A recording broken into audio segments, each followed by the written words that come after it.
Greetings. Shop Talk Podcast. Greetings. I'm Norma Jo Thomas, and I am here with my favorite barber, Jamel Thomas, and we are at the historic Joe's Barbershop, right here in the historic African American community of Acres Homes. Joe's Barbershop is the home of Shop Talk. The Shop Talk podcast celebrates the old school black barbershop, where there were conversations about just about everything relevant to the black community. Tune in to Shop Talk. Greetings, and welcome to Shop Talk, the podcast. I'm Norma Jo Thomas, and I am your host. I'm back here at Joe's Barbershop. We're in the middle of the historic African American community of Acres Homes. And this week, I'm turning it over to my sidekick, my trusty sidekick, my ace boon coon, my right hand, my left hand, my co-host, Miss Angela CeZar. Ooh, now, she's gonna pick up, she likes all that, okay, good. But she's gonna pick up our conversation from the last time we were together. We started talking about the fact that black money matters, and we talked about historically, what were some of the things that impacted how we are experiencing wealth or lack of wealth in the black community these days? Of course, at the center of our conversation was Black Wall Street. We know that there was more than one Black Wall Street. But if we think about that incident alone, and we think about the number of black communities that came up during Reconstruction, after slavery, and the strides that these communities made, only for them all to be wiped out, some from the sky, some from their neighbors. How did that impact our ability to rebuild and to create generational wealth in the black community? Well, I'm going to hand it over to the gurus. Again, I've got my co-host, Miss Angela F. CeZar. She's here, and I'm going to let her introduce her guest on her own. They're going to take it away.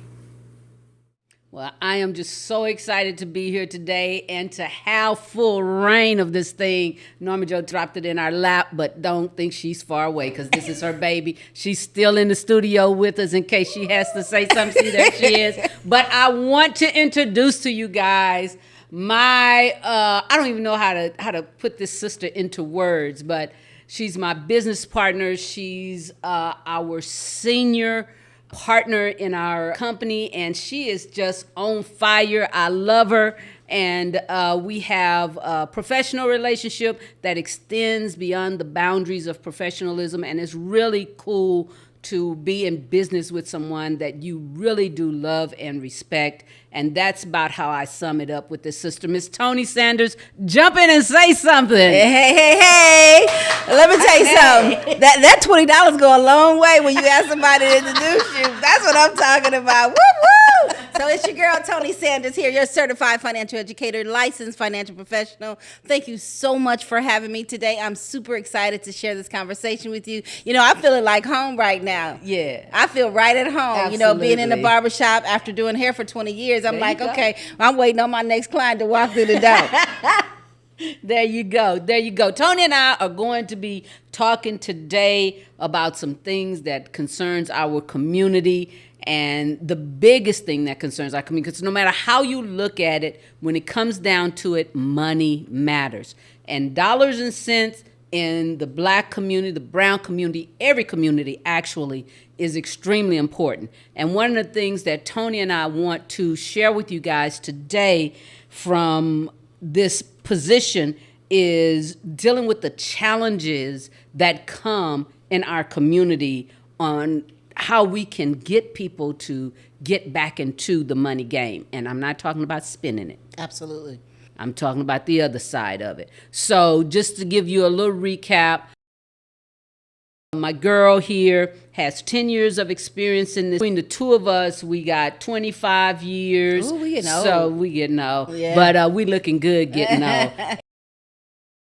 One of the most important things, though, is that we believe in education. Absolutely. So we're going to start with dealing with the challenges, the problems, so to speak, that are in our community, and we're going to jump into some different things. But I think you guys are going to be in for a really enjoyable time with us here today. And please, when you get an opportunity, get with Shop Talk and leave some comments and everything and let us know. We will follow up with you. I promise you that we will follow up with you. So let's hit it, Toni. Let's identify some of the responses that we get when we're in the community educating people. You know, we go out and we talk to people from all walks of life, all socioeconomic levels, right? We talk to them and we get in there and we have that personable conversation with you because we understand. Absolutely. We've been there. We've been there. We've been there. So first and foremost, it's a mindset, right? It's a mindset. People are like, hey, we've never been taught Absolutely. that. We never been taught anything about money. We don't even talk about money at the dinner table. Right. We don't really talk about money. Let's be honest. I was in the shop for 20 years. We don't talk about money in the shop. Except how we spend it. Except how we spend it. You know why? Because when people come to the shop, guess what they're doing? They're trying to sell somebody something. That's it. That's it. That's all I remember, even as a little girl, you know, getting my hair pressed. That's all people talked about is, okay, they're going to come in here. They got something to sell you. But nobody ever talks about, let me help you save and invest your money. Mm-hmm. Let me help you build for your future. You know, have you started thinking about building? Well, we never talked about that. That wasn't a conversation that we had at the dinner table, at least not in my household. Right. We didn't talk about it. So now where we are today, Angela, you think about more and more people are talking about building wealth in the African American community and beyond. But this is something new to people. Yeah. Yes, we did have, you know, Black Wall Street back in the day, but people have lost sight of that, of who we are and where we come from as a people. I couldn't agree with you more. And one of the things that I think is so powerful from the position of why we don't have those conversations is because, you know, there's this thing about, I can't let nobody know what kind of money I got. That ain't nobody's business but mine. Yeah, they don't want to be transparent. Yeah, you know, I was told, don't you let nobody know what you got, that thing like that. And I think that there is a line there that needs to be qualified. Mm-hmm. And that line is that we're not asking you to go and tell in the old folks language, every Tom, Dick, and Harry, what you got in your account and in your purse or your wallet. We're talking about getting with someone that can help you understand how to make that money work for you and yours in the long haul, so you don't be crunched. Let me tell you what the problem is. It's not that we want to have a problem sharing it with people, right? We don't have nothing. We're embarrassed of where we are. Where we are, that's the problem, that nobody wants to really talk about the real deal, like this is truly where I am. I can't tell you that I don't have anything because on social media or what I drive or where I live, that looks like a different picture than what's on paper on numbers, right? But if you really saw what I really have, then how you gonna look at me, Angela? What you gonna think about me then? But you know what I always say is that we're highly educated, we're professionally successful, but we're financially illiterate. Financially illiterate. I can't tell you how many times Toni and I have been and we've gone out to events because this is what we do. We go to events, we go to people's homes, we bring people into the office, we talk to you at the grocery store. Everywhere. If we go and have lunch somewhere and we're going to have a conversation. What's the rule, Toni? 3 feet? If you were 3 feet within our... Baby, if you're within 3 feet of me, I'm going to tell you who I am and what I do. And how I can help you. That's right, because that's what we're about, helping. But here is the thing. People will tell us, oh, I want the information. I need this. I got to have this. Mm-hmm. You're absolutely right. We don't get this in. And please understand, when we're sharing this with you, again, we're talking about a wide range of people from every socioeconomic level. We're talking about people 6 figures, people making $15, $20 on up or whatever. You know, the ones that are walking around being, what do we call, incognito. You know, like you were saying before, acting like they got this and they don't, living paycheck to paycheck because they trying to look sharp, but they zero sharp, you know. Hello? Mm-hmm. Yeah, so, but, you know, they tell us we want this, we do this. We even go so far as scheduling these appointments with people. And they no show. Yeah. Well, they're afraid. So people don't know what they don't know, first and foremost. Mm-hmm. So I want people to know that we just meet them where they are, right? So I don't care if you have $50 or $50 million. Everybody is in trouble when it comes to money. See, most people think that it's just the lower economic status of people who don't understand money. Mm-hmm. But please understand that it's the people with money who don't understand money either. Yes. So what we have to do is we have to start having more of these conversations. That's all I want to do is have a conversation with you. I'm not trying to sell you anything. I'm just trying to change your life. And if I can change your life and give you something that will equip you, empower you to make a better financial decision, hey, that's it right Why there. not? Why not? If I tell you you need to go to such and such restaurant because they got the best happy hour, the best drinks, the best whatever it is that they're serving on that plate, you're going to run up there and go check it out. Mm-hmm. So I'm telling you, you got to get this information. You got to hear it. At least give yourself the opportunity to hear what we have to say, right? Absolutely. Absolutely. So I have one of the things that I have heard in some of our conversations with individuals, and this is not gender specific because I've heard it from both males and females. I'm not leaving anything to anybody. They need to work for what they want. I need just enough to bury myself. And I don't nothing else. I don't care nothing about. When I'm gone, I'm gone. Let's just call it what it is, because I know Shop Talk wants to hear real talk. We want to hear it that way. That's just BS. Yes. The reason people say that is because it's of ignorance. Come on now. They don't know. Come on. They have no idea. And I tell you, this goes on male, gender, young, old, rich or poor. It doesn't matter. Mm-hmm. The Bible says to leave a legacy of generational wealth to our children's children, but we can't receive it if we don't leave it to the first generation. Somebody has to start it. But we always seem to leave burdens and not blessings, or bills instead of wills. Tony, you better talk. I'm just telling you what I see and what I hear in the community is that, yeah, we want to build wealth, but we don't know how. But yet and still, we are still the number one consumer. We're the worst savers and investors. But we really don't want to do the work. That's right. We don't want to do the work it takes, but we look at other people and say, oh, they made it, or nobody's better than us. That's right. Nobody's smarter than us. That's right. But they right. do put in the work. They put in the work. The problem is we're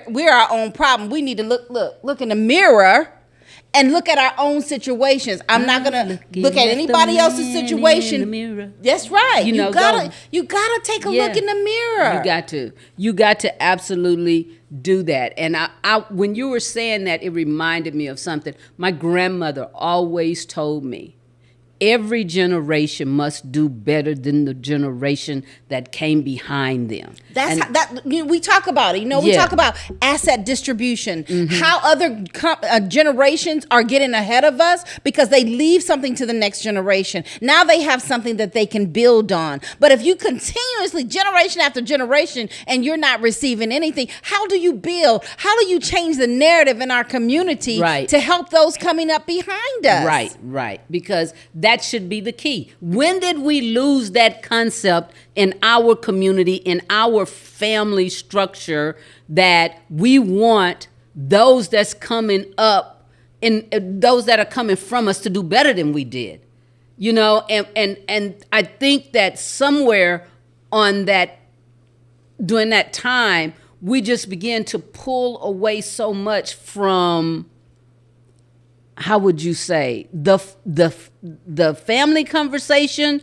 And I'm not talking about just mom and dad. I'm talking about the family conversation. As a unit. The unit, everybody, the auntie, the uncle, the big brothers, the little brothers, the sisters, the cousins, everybody just having the conversation. I remember when I was growing up, I had conversations with my cousin of what my plans were going to be when I grew up. And I was going to do this. Yeah, what I was going to do, how I was going to do it. And then, it'd be like, you going to remember, I remember you said you're going to do this and you did it, and they come back and have that conversation with you. But somewhere in that time frame of then and now, we lost something to have that drive to accomplish things. I believe, and this is me, I believe that it's all about, this rat race of trying to do better, be better, and in competition always, even if it's your family. Yeah. Instead of working together, we work separately. We can have way more together. See, what I see in other communities, they work together. That's even true. In one household. Hell, we can't even live in one household together. That's true. But what they do is they live in one household. When the other person is ready, then they buy a house. When another house going to sell on the block, they buy the next house. Next thing you know, they own the entire block.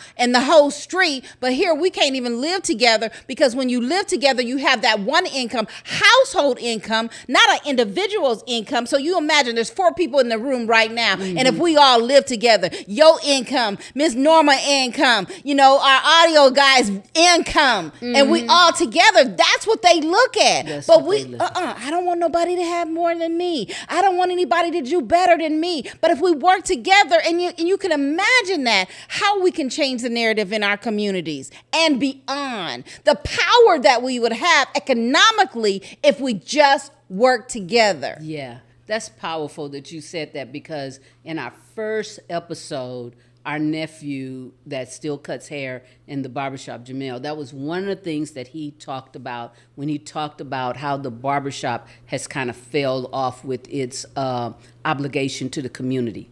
He said, people start putting up barbershops everywhere, and they stop feeling that sense of working together. And it was all about it's the competition. My shop gonna be better than yours. I'm gonna do this. I gotta outdo you. I gotta have more clients. Right. Instead of us working together and services the community as a whole. Right. Oh, I can take it a step further. Let's go to the black church. Yeah, absolutely. No different.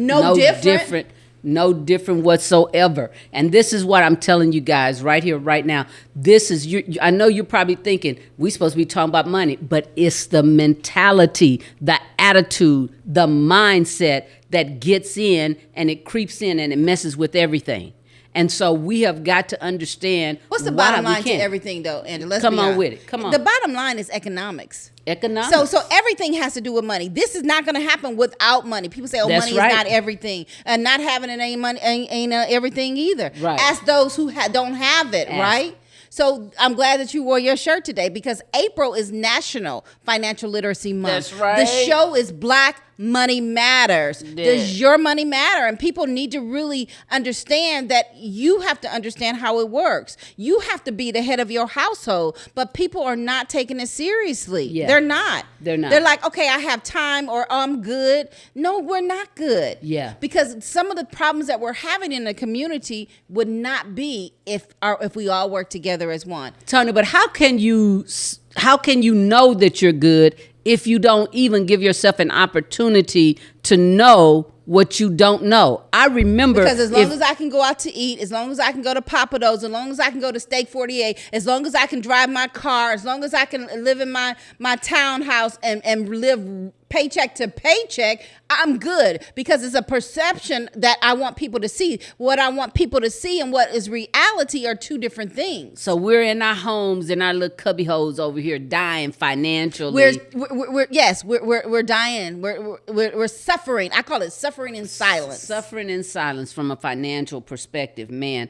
I'm just trying to tell you right now, that's some deep stuff. We're going to come back in just a minute. We got to take a water break. My mouth is dry, but we'll be right back. All right, so we're going to take a break, but it's not over, because these sisters are bringing the heat, and in just a minute, they're going to bring some fire. But I like to pause right here for my favorite segment of the show, the artistic impact, because I always say nothing drives home a point, nothing touches us at our core, nothing helps us to connect like the arts. Now this week, we have one of our artists in residence, and Miss Camelia Mahira Washington, senior at GW Carver High School, but she's been on the show before, and today she is going to bring us Pipeline. Now, it's interesting, because in this piece, you have a kid who's trying to connect with a parent, but what this parent does, this father does, it just simply sends the check in the mail. Now, I know these sisters are going to have something to say about it, but right now, Camelia Mahira Washington, performing Pipeline by Dominique Morisseau.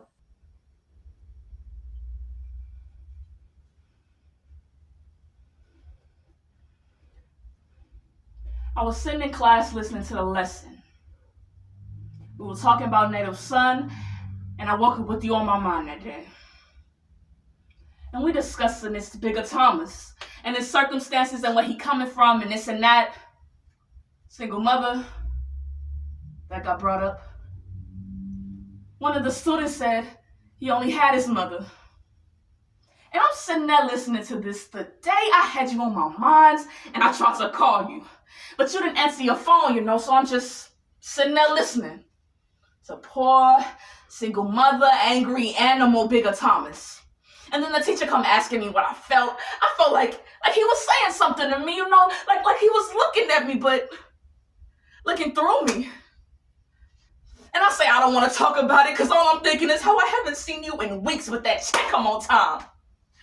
And then I'm thinking, who does that? What type of nigga just send checks and call that fatherhood? And we discussing this Bigger Thomas this and single mothers that and limitations this. And I say, please, don't call on me. I don't have the answers. But he keep on pushing me. So I get up to leave the room because I feel the room getting smaller. And he get in my way. Grab me like you try to grab me when you want to play daddy all of a sudden. So I pushed him off of me into the smart board. I pushed him like he was the monkey on my back. I pushed him like he was you. And I wished it was you. But it wasn't you. And I don't know if that's love or hate that I'm feeling. But I know why Bigger Thomas did what he did. And I hate that I do. But I hate you more. I hate you so much more. Hey, man, that was beautiful, wasn't it, Toni? Oh, my goodness, yes. To see that young sister get up there and do that like that. Okay, but that takes us to our next place, family. That was right on point. I don't know if Norma Jo be hooking this up like this or not or what, but we were talking about, we're moving into this family thing. And understanding, after talking about the challenges in our community and how I think we were ending with how people don't want to leave anything. I'm not leaving anything for anybody. That's on them. They do what they want to. I've even had people say, well, Warren Buffett's not leaving anything to his kids. Steve Harvey's not leaving anything to his kids. And I'm like, so but Steve do they have Harvey, it now? If they jump off the bridge, do they have bridge, access? See, what they do is they set them up for later. And I don't. If I take care of you now, I don't have to leave anything for you later. Now it's on you to do it for the next generation. Steve Harvey's name alone opens doors for his children. Yeah. So that's our problem. We only deal with that surface level stuff. We don't think beyond that. Absolutely. We don't think beyond that. And so now hearing Camellia talk about how she was being left something by a parent, I think it was her dad in her piece, she was being left something, but there was no relationship there. Right. I just really love to use Norma and her dad, because Mr. Thomas, oh my God, he was a wonderful man. I truly loved him. Right. And is that not legacy enough? Right. Wow. That's a huge legacy right there. Absolutely. And it continues even today. Here we are in the shop, doing shop talk, talking about this. That is what I'm talking about. Legacy. Yes, leaving something. Yes. And that ownership and how I watch Norma and her sisters, and I see how, the things that Mr. Thomas would talk to me when we would talk 101, I see and hear those things in their movements and their sense of pride that was my daddy. Right. My daddy did this. This is my daddy's barbershop. You know what I'm saying? Absolutely. And my daddy made this contribution to this community. And we are not going to let this fall on our watch. Absolutely. And I think when you talk about that and hearing Camelia's piece about being left something but not having that connection with family, is something that we have to understand in our community. See, money can't buy love. Come on. That's what we have to understand. Yes, the money can take care of you. It can put a roof over your head, clothes on your back, food on your table. But that is not a substitute of me needing your love, that human touch. Yeah. That relationship like, baby girl, I love you, and there's nothing that you can do about it. Right? Yeah, absolutely. We talk about that all the time. I love you, and there's nothing you can do about it. Yeah. There's not enough money in the world that can do that. Yeah. Now, what it can do, yes, it can take care of you. Yeah. But sometimes people need more than that. And Toni, if you leave somebody something, but you haven't taught them anything to that effect, they can go through it like pouring a cup of I water see it on every the day. ground. Angela, You know? Angela, we see it every day. Every day. I even told my own daughter, look, if I leave you $1 million and you don't understand how money works, that money is going to be gone just like that. Because you don't understand the value of the dollar. You don't understand how to make your money make money for you. See, that's another thing that we talk about that most people in our community miss. You know, we often talk about, and I'm pretty sure that we'll talk about this later, but I have to bring it up now because it makes me think about the disparity between those who have and those who don't have. And if we're going to bridge that economic gap, we have to leave something to the next generation. There is no you have to. Because if you look at the top 1% of income earners, number one, they have more education. Right. Number two, they are leaving assets to distribute to the next generation. Right. But then if you look at that bottom 50% that we talk about all the time, that a lot of people, unfortunately, look like me and you, right? So you got that bottom 50% and there is no growth. Nothing there. Nothing has grown. Matter of fact, there's some years you could barely Flatline. Flatline, girl. Flatline. So and if that's we, dead. And if we don't leave something, if we don't start having a change of mind shift, a mindset shift, when we're talking about leaving something, whether it's property, whether it's a business, whether it's life insurance, but don't forget about to leave that love. Let somebody know that, hey, hey, that is love. When you connection. Yes, you but feel think part about of it, Angela. When somebody leave you something, somebody give you something, that's out of love. People ain't doing nothing for nobody for nothing anymore. For nothing. They're not going to do it for nothing. And you know that old saying about I give you a mustard seed. You know, we have to understand that the mustard seed is the smallest seed.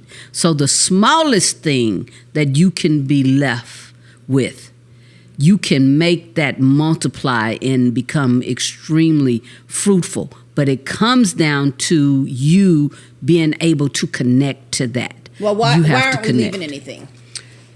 I think that is a question that if we had the answer to, we could bottle and sell it and we could take care of all the problems in the world. But I think the biggest problem as to why we don't leave anything is because we've lost a piece of ourselves in the day-to-day thing that we call life happening. We get so wrapped up in the mundane of survival that we lose scope of the future. So if what I don't have, I'm thinking about what my granddaughters can have. Right. I'm not just stuck on what I don't have. I'm not staying right here. Right. And that's the way it was when I was coming up. You know, I saw my mother struggle. Of course. You know, and my father passed when I was an infant, but I saw my mother struggle, but she still made it through. And I saw our family come together and make it together. You know what I'm saying? Right. And I had the respect for ear to listen to my elders and be part of the language and the conversation that made me proud to be who I was and where I came from. And I don't know if we get so caught up in our day-to-day lives, Toni, that we don't have those conversations. And I'm not talking about you got to set aside 25 minutes. This happens organically when it happens, you know, because just like you and I, we can sit down and talk about something before we know it, we're into one of those kind of conversations. Right. And I guarantee you that if you think about it, anybody that's listening to us thinks about it, that when they're talking to their people, you know, just naturally they're having that conversation. But when it comes to creating that within our own family structure, we don't take that time to make that happen. So that's my take. I don't know. When you were just talking, yours. Angela, honestly, what needs to happen is we need to go back. We need to go back to those soul food Sundays. We need to go back to having those dinners and conversations, making sure that every family member is okay. Are you okay? You know, hey, let's make sure that every family has a will. Let's make sure every family has the necessary life insurance and documentation. Hey, how your baby doing? Your baby going to college? What she need? How can I help? Instead of just focus on just you and yours. Let's go back to community as a whole and help people. See, that's how I grew up. That's how I grew up that I remember so bad. See, I grew up in Akron, Ohio. I'm not even from Texas. But when I grew up, girl, let me tell you something. The block was so hot. If you did something and your mama was at work, everybody knew about it. Everybody mama whooped me. And when my mama got home, I was whooped again. But now I can't say nothing to y'all's kids because now you want to jump and get bad with me when I'm just trying to help. I am trying to be and do what I'm supposed to do as someone in our community. It takes a village. But the village is messed up. The village is messed up. You don't want me to say nothing to your child because that's your child. But then when your child needs something, you want to come run to me and make sure that I give you something for your child. When we could have prevented your child from getting in this in the first place, right? We got to go back to the family. We got to go back. I agree with you, Toni. We got to go back to the Sunday dinners. I agree with you. We eat out way too much. Stop giving these people our money. Everybody bring a dish. You could be putting that into something else. Yes. Everybody come to the house. Let's get together at Big Mama house. Oh, that's another thing. Big Mama gone. So that just messed up everything because Big Mama would not allow some of the stuff that go on today. Number one, you would not leave the house, not Big Mama house, wearing that little skirt and having all that out like that. You will not talk like that. You will not be disrespectful. You will do what Big Mama says and you gonna like it when she say do it. And y'all, when I tell y'all this sister is being genuine, I'm telling y'all we're being genuine. This chick will honor for real. If my shirt pops loose, she gonna come here, big little sister. Butt me back up, pull me back in. I'm like, oh, I didn't even see that. No, but I did. Big sister. She got it wrong, y'all. But I call her little big sister because that's me looking out for you. But we don't have those people looking out. So and you as educators, as licensed financial professionals, all we want to do is look out for our people. That's right. And honestly, that was one of the things when I first met Toni. She established a group, and that group, what she was doing with that group was the core of everything that I believed. And I don't take anything for granted, nothing at all. And I saw that as divine intervention walking into this aspect of my life. Because prior to that, I'm just gonna say it like this, solo trying to help my community. But then when I was put in the path of this sister and saw what she was doing and how it connected with my personal thoughts and beliefs, then it was like, okay, the train has come. You know, the OJs get on board. Love train. I was like, let me jump on this train because this is where I'm supposed to be. Now, but that also goes back to us working together. You had a vision. I have a vision. It doesn't mean that you have to do yours separately. That's just all come together and it's just a bigger vision. It's the soldiers. You got to have soldiers to get it done. So we talked about, like, hey, why don't we leave anything? Why isn't that happening? Because we don't know. Because if we knew better, we would do better.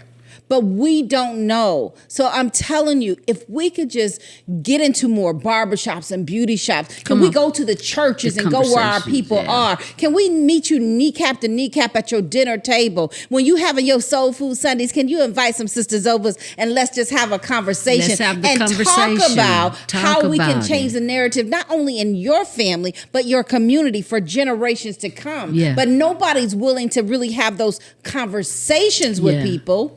Yeah. Because they always think that we want something from them, but we don't want. I just want to give you something. Where's the hole and gap in your plan? Do you even have a plan? Do you know you need a plan? Hello. That's the big deal, and you're talking about that community. I remember sitting in this barbershop with Mr. Thomas and all the other barbers, our other two nephews, and Norma's uncle. I remember sitting in this barbershop and the conversations being had that you're talking about. So when we're Toni and I have been to churches together. We've been to all kind of business organizations together, and we've talked to people, and we've helped people. But there are more people out there that need help. Right, absolutely. And all we want to do is not leave anyone behind. That's it. We can take you to the water. We can't make you drink. But I sure can make you thirsty. That's what I'm saying. At least give us the opportunity to get you to the water. Right. At least give us that opportunity, because if you get thirsty enough, you just might say, you know what, I need some of this water, and take the next step. But give us the opportunity. Now, Toni, I know we got to wrap this up, but we need to talk about the future, future generations, and the building of the legacy. People have got to understand that if you bring another human being into this world, you have a sense of obligation. Absolutely. To that individual. If you decide that you are going to connect with another human being in this world and say, I want to have something with you in life, you have a certain responsibility. And you should want that to be better than anything you experienced in your life. Absolutely. And you should want them to know, you should want to be able to rest in peace if that time and when, well, we know it will come, when it comes, that I did my best and I did provide. Let me say this. I saw an article, and I can't recall where I saw it this week, but it talked about in the African American community that financial literacy was not going to be enough. I totally agree. Right. It's just not about the education. Please understand. Yes. Knowledge is power. Yes. But it's the application of knowledge which is even more powerful. Yes, yes. I can educate you all day long, and I can give you information, but it's not going to change your life. You've got to change your mindset. You've got to change your heart to say that, look, the buck stops here. See, for me, Angela, it's all about, I can remember seeing somebody's picture on the wall and they said, oh, who is that lady? Oh, that's Mimi. She the one who started it for everybody. So I want to talk to my Mimis, to my Papas. It only takes one in every generation to change the narrative. Why not be you? Yeah. Why not allow that to be you for your future children and grandchildren and great-grandchildren that you've never met before? See, every household in the African American community, even in the brown community, everybody has the opportunity to be a Rockefeller. Right. You could be, everybody. I'm a Rockefeller. Everybody. Come on. Everybody has that opportunity, but everybody is not here, the mindset. Right. They're not where they need to be mentally. Yeah. They don't have the heart that, hey, this is my family. This is why I love them. And I want to pass this knowledge on. Yeah. See, it's not just about passing the money, but the knowledge, the love, all the things that we've talked about here today. Yeah. But it starts with having a conversation. A conversation. And you have to be one to say that I love my family enough. That I'm going to sit down and I want to make sure that my financial house is in order. Yes. Lord forbid if something were to happen to me and the next 2 months and I can never work again. I heard you say this. It's not a matter of if, but it's a matter of when. And if I can never work again, how will that impact my family? How? Absolutely. If I leave out of this shop today, please understand that if I get on the freeways, the highways, and the byways, and I do not make it home, that my family was going to live better than they ever lived before. I need the church to say, amen. Somebody jump up and say hallelujah, because what I'm telling you right now is what you need to hear. What Toni is saying to you, just said to you, is what you need to hear. And if you can't hear the passion and conviction in her voice, then there's something wrong with you. I'm going to leave that right there. It's something wrong with you. Because you can tell me all day long that you love your kids, that you love your parents, that you this, that, and the other. And I'll see the majority of you go and put insurance on your freaking cell phone, go out and buy a cell phone just to be up to date with everybody else's cell phone. I can see you go and spend your money on rims when your baby needs to be getting prepared for a college education. and then somebody comes steal your rims and you ain't got no insurance on them either. And then guess what? Now you just done blew and threw away money that you could have put into your child's college education fund. So I'm just going to tell you right now, at this moment in time, that you must do better because our community needs it. We need it. It is not just about an individual family, because when one family does better, another family does, then the whole block does better, then the whole community does better. Then there we come. How do you think that we created those successful communities back in the day? That's how we bridge the gap. Marcus Garvey tried to show us all.